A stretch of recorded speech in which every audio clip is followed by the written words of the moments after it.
Français comme les autres, Jean Castex, qui va se faire tester. Et bien justement, c'est la question d'LCI Midi. Tous les jours, à la même heure, nous allons prendre le temps de nous interroger ensemble. Et aujourd'hui, nous nous intéressons à ces tests, à cette fiabilité des tests. Bonjour, professeur Toussaint, professeur de physiologie, directeur de l'Institut de recherche biomédicale et d'épidémiologie du sport. Le sport, on y est d'une certaine manière. On va revoir ces images, ce qui a valu l'explication à l'instant de Jean Castex, qui était samedi sur le Tour de France, dans la même voiture que Christian Prudhomme, qu'on voit au fond sur ces images, qui est positif, asymptomatique. On vient de l'apprendre, on l'a appris il y a quelques minutes. Jean Castex est donc dans ce qu'on appelle un cas contact, si j'ai bien compris. Il nous dit, je vais respecter les règles, je vais subir un test, je me sens parfaitement en forme, et en substance, je vais quand même travailler un peu à l'isolement, le temps de voir un petit peu comment tout cela évolue et à distance. C'est le protocole, c'est bien, c'est comme ça qu'il faut fonctionner ? C'est le temps de s'assurer pour comprendre quelle est l'interprétation qu'il faut avoir de ce test positif de Christian Prudhomme. Il est très important de comprendre que nous découvrons actuellement la puissance diagnostique de ces tests. Et cette puissance extraordinaire nous remet au cœur du vivant, c'est-à-dire que nous sommes en permanence dans un bain viral et bactérien qui nous enveloppe, qui nous anime et qui nous pénètre. Nous sommes porteurs de 10 fois plus de bactéries et de virus que nous n'avons de cellules propres avec notre ADN. Et que font ces tests ? Ils font non pas le diagnostic d'une maladie grave, comme c'était le cas en mars et en avril, et à ce moment-là, ils ont été développés pour justement aller chercher tous ceux qui, gravement malades, devaient être testés, diagnostiqués, tracés avec leur sujet contact et isolés. Cette stratégie-là était extrêmement importante et devait reposer sur des tests avec très peu de faux négatifs. Donc on devait avoir une grande sensibilité. Qu'a-t-on maintenant ? Une épidémie qui est beaucoup moins létale, 100 fois moins de décès qu'au printemps, et nous avons des tests qui sont surpuissants. Nous arrivons donc à 90% de formes de tests qui vont trouver positifs des gens qui ne sont pas transmetteurs, qui ne sont pas contagieux et qui sont juste porteurs soit d'un virus qu'ils ont rencontré, c'est le cas de Steve Mandanda en équipe de France, soit d'un virus contre lequel ils ont réagi eux-mêmes en défendant leur organisme, soit simplement de traces virales et pour 10% d'entre eux, de virus encore actifs sur lesquels, là, il faut trouver les bons tests pour trouver cette population-là. On va revenir sur la question de la contagiosité, parce que si je vous entends, c'est finalement l'enjeu principal à travers ces tests. Mais d'abord, est-ce que vous estimez qu'il est normal que Jean Castex, par exemple, s'isole pendant un certain temps ? Est-ce qu'il était raisonnable, on voyait les images à l'instant, qu'il soit au milieu d'autres élus, en l'occurrence du MoDem ? Bien, s'il vient d'apprendre ce diagnostic, évidemment, il va appliquer les règles qui sont les règles communes. Elles doivent s'appliquer. Nous avons des protocoles qui doivent être mis en place et respectés. Et derrière, il faut comprendre et débrouiller rapidement cette situation pour savoir si Christian Prudhomme est-il un sujet malade ou seulement un sujet asymptomatique porteur d'un virus non dangereux. Ça change tout, une fois de plus, parce qu'à ce moment-là, le cas contact Premier ministre français, n'est plus du tout dans la même situation de risque. Regardez cette image, professeur Toussaint avec nous, vous la voyez, Jean Castex, il est au milieu, c'est en direct. Hein. Ça, alors qu'il a été cas contact dans la voiture de quelqu'un positif, même si sans symptômes, vous dites qu'il n'y a pas de risque sur cette image. Il respecte les gestes barrières, c'est-à-dire que ce que l'on voit sur ces images, c'est bien l'application de ce que l'on doit faire. Est-ce que cela suffit ? Toute la question est de savoir une fois de plus quelle est l'importance du risque. Je vais préciser les choses sur les tests. Si vous avez, comme au printemps, 100 millions de virus détectés dans un microlitre, ça veut dire un petit cube d'1 millimètre de côté, hein, c'est tout petit. Si vous avez 100 millions de virus, vous êtes dans les formes graves qui sont celles que nous avons connues au printemps.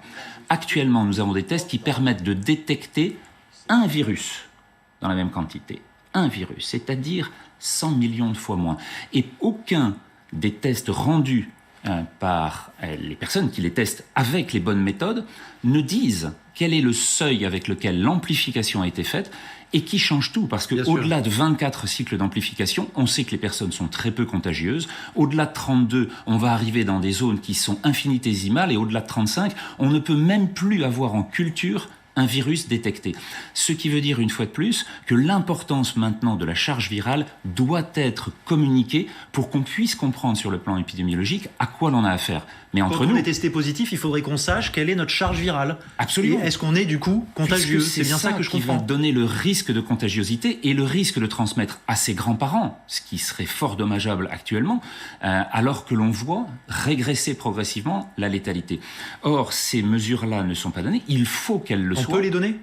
On peut les donner aujourd'hui quand on fait un test PCR. Précisément à combien de cycles d'amplification les techniques qui dépendent toutes, il y a plus de 30 tests qui ont été autorisés actuellement, donc elles ont toutes des seuils différents. Il faut que ces seuils soient transmis de façon à ce que l'on sache si l'on est en grand danger de transmission ou au contraire avec des présences tellement faibles qu'on est potentiellement révélé comme quelqu'un qui a su se défendre et au contraire, on a un signe là de guérison qui est potentiellement celui de Steve Mandanda. Alors évidemment, Jean Castex, Steve Mandanda ou Kylian Mbappé, ils nous renvoient à notre situation à tous. On voit beaucoup de Français faire la queue pour prendre le temps de faire un test. On nous dit, ces tests, ils sont fiables sur le plan technique, mais tout dépend du temps et du moment où on le fait. On voit dans ces files d'attente des Français qui se présentent en ayant plus ou moins respecté, parce qu'on ne sait pas à quel moment on a été exposé, plus ou moins respecté un temps d'incubation. Donc est-ce que cette stratégie a encore un sens? On nous parle de 30% de faux négatifs. Ça paraît considérable. Sur 1 million de tests, ça veut dire qu'il y en aurait 300 000 potentiellement qui n'auraient pas la valeur qu'on attendrait d'eux? Absolument. Donc il y a à la fois la difficulté sur la sensibilité de cette erreur, on a surtout le fait de diagnostiquer maintenant non plus sur les personnes cibles, et c'est la grande difficulté sur lesquelles il faut recentrer pour les personnes les plus à risque actuellement. Et quand on a ces queues que l'on voit sur les laboratoires de biologie, évidemment, on a beaucoup moins de place pour les gens malades avec une très haute probabilité pré-test qui permettent à ce moment-là de faire le... Mais ce qu'on a aussi et surtout, c'est qu'on a sur ces faux négatifs, on a 3% de faux positifs qui sont liés à une erreur d'ARN viral, ça veut dire 4500 par jour, et vous donniez les chiffres, on a diagnostiqué sur la semaine dernière à peu près 6000 tests positifs par jour, donc 4500 sont potentiellement une erreur d'ARN viral.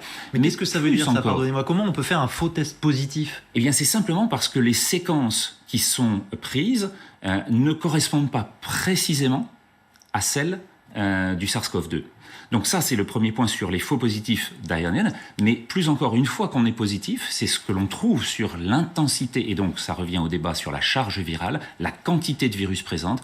Si on a 40 cycles d'amplification, comme c'est le cas pour un certain nombre de tests, eh bien à ce moment-là, ça veut dire que la présence virale est tellement faible qu'on n'est plus contagieux. Et ça change tout sur le plan de la stratégie de santé publique. Parce qu'au printemps, on avait besoin d'avoir ces tests-là dans la forme létale de la maladie. Maintenant qu'on est dans une forme sur laquelle il faut qu'on comprenne et qu'on limite la transmission, il faut avoir des tests qui soient beaucoup moins sensibles. Et c'est ce que l'étude d'Harvard qui a été publiée la semaine dernière nous rappelle. S'ils sont trop sensibles, alors on court à la catastrophe. En fait, on est parti d'un questionnement en se disant est-ce que c'est fiable en termes de stratégie, encore une fois. Au fond, est-ce que c'est trop fiable? C'est peut-être ça qu'on devrait se dire. C'est-à-dire qu'on a des tests qui sont inadaptés, qui sont trop pointus quelque part. Eh bien, c'est ce que l'on voit, c'est-à-dire que la présence maintenant d'une immense capacité de diagnostic, la puissance de la technologie, finalement aboutit à une situation de surdiagnostic. On l'avait déjà connu, par exemple, pour les dépistages dans un certain nombre de situations de cancer, par exemple. On le voit aussi sur les embolies pulmonaires avec un certain nombre de tests d'imagerie. Eh bien, là, on est dans la même situation dans laquelle le surdiagnostic entraîne des conséquences, et vous l'avez vu, pour la mise à l'écart de la vie publique, mais ça concerne tous les Français de la même façon. C'est vrai que Jean Castex, c'est spectaculaire. Si 90% des Français testés positifs actuellement ne nécessitent pas d'isolement, comme le dit l'étude d'Harvard, alors à ce moment-là, ça remet en question tout ce que l'on a décidé actuellement sur cette stratégie-là. À la lumière de ça, vous nous dites qu'aujourd'hui, on pourrait être positif et ne pas s'isoler.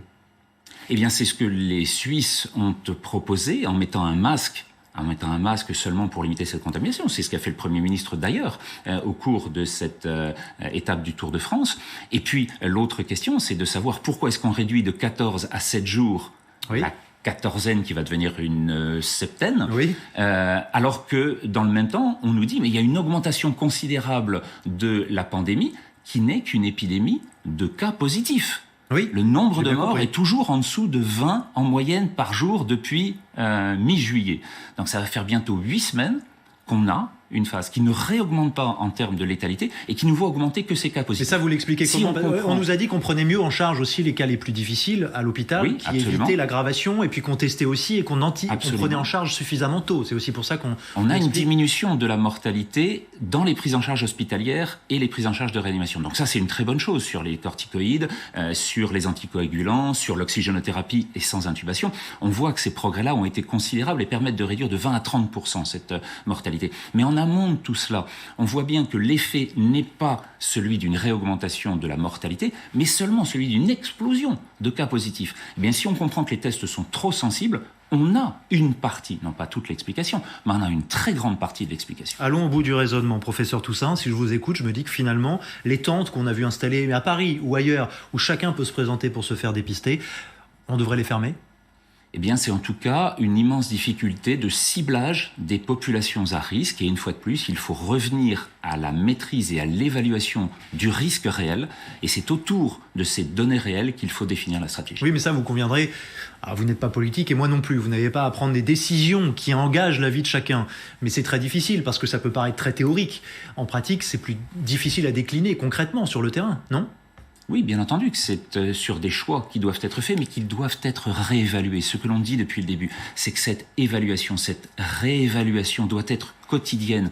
Et il faut voir à partir du moment où des orientations sont totalement divergentes par rapport à ce que l'on imaginait au départ, à pouvoir rétablir cette réalité au milieu de la décision. Merci beaucoup, professeur Toussaint, pour cet échange, alors qu'on apprenait donc que Jean Castex avait été exposé à un cas positif, et que cette question des tests, elle nécessite, comme vous l'avez dit, d'être réévaluée en permanence. Je n'ai pas aujourd'hui de solution, on disait tout à l'heure, sur la question des tests, Emmanuel Macron, preuve s'il en est, et on verra ce que décide finalement le Conseil de défense consacré à cette question sanitaire vendredi. Il faut sans doute et en permanence s'adapter. Merci beaucoup, professeur, de nous avoir éclairés. Il est